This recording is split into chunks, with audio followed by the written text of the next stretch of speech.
Teman-teman, siapa di sini yang nakama? Siapa yang suka nonton One Piece? Dan hari ini kita mau bahas dan mau belajar soal trauma dari salah satu nakama, dari salah satu tokoh yaitu Nico Robin. Simak penjelasannya di video ini.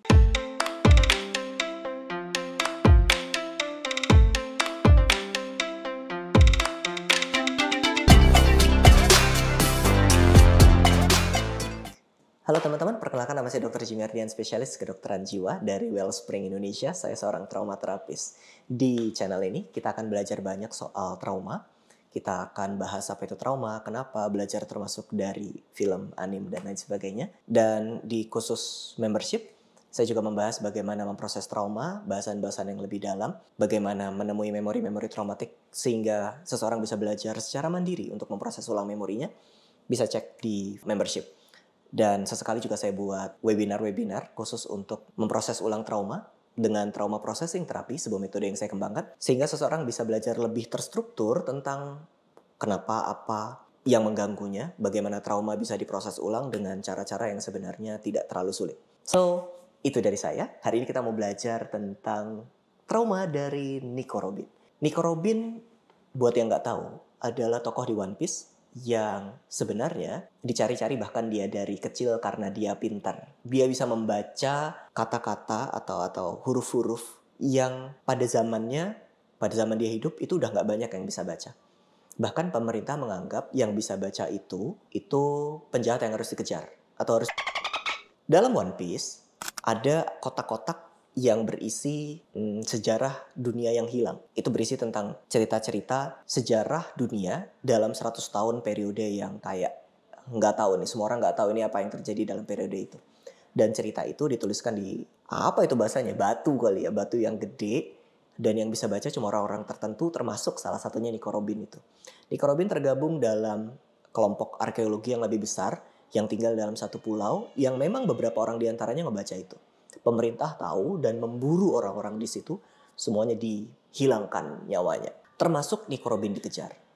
Beruntungnya Nico Robin diselamatkan oleh salah satu dulunya Laksamana, Kizaru kalau nggak salah yang nyelamatin dia. Dan dia bisa pergi selamat. Tidak jadi dihilangkan karena dia kabur dan dia dicari-cari. Dalam periode penghilangan nyawa itu, ibunya pun meninggal dunia di tangan pemerintah dunia. So bisa bayangkan betapa Nico Robin ini hidup dengan trauma ya. Ibunya dulu tuh hilang, dari kecil nggak ada. Karena ibunya berusaha buat mencari data tentang sejarah dunia yang hilang itu.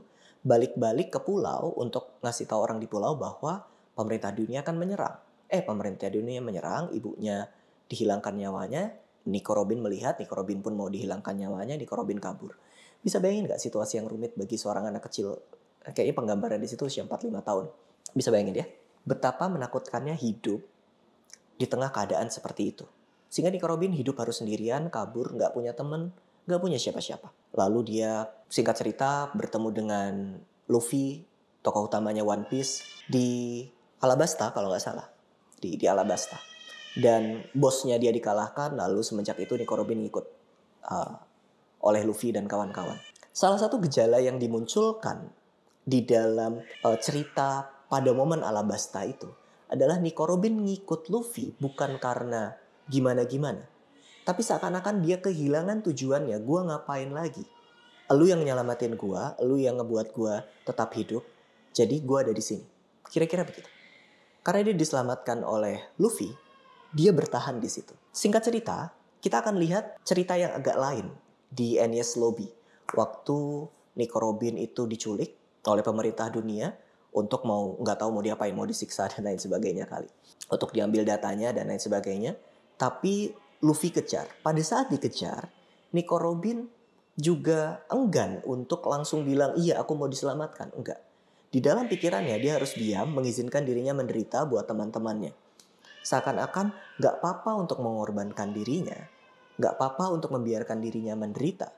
Yang penting teman-temannya hidup. Dua itu yang saya mau angkat dalam penjelasan ini sebagai gejala trauma. Pertama, kehilangan tujuan hidup. Kedua, mendingan saya gak ada gak apa-apa. Orang-orang di sekitar yang saya sayang, itu yang penting bagi saya, itu yang bermakna bagi saya, yang penting mereka hidup. Saya gak apa-apa gak hidup. Kira-kira gitu. Dan ini yang banyak terjadi pada orang dengan trauma gak sih? orang dengan trauma. Yang pertama, kehilangan tujuan. Bukan semata-mata nggak tahu tujuannya, karena tujuan bisa dicari-cari, bisa dipikir-pikir, bisa dibuat-buat. Maksudnya hari ini saya mau punya tujuan jadi dokter, besok saya mau tujuan jadi insinyur, ya terserah saya. Tapi di dalam keadaan trauma, seseorang kehilangan sensasi untuk bikin tujuan.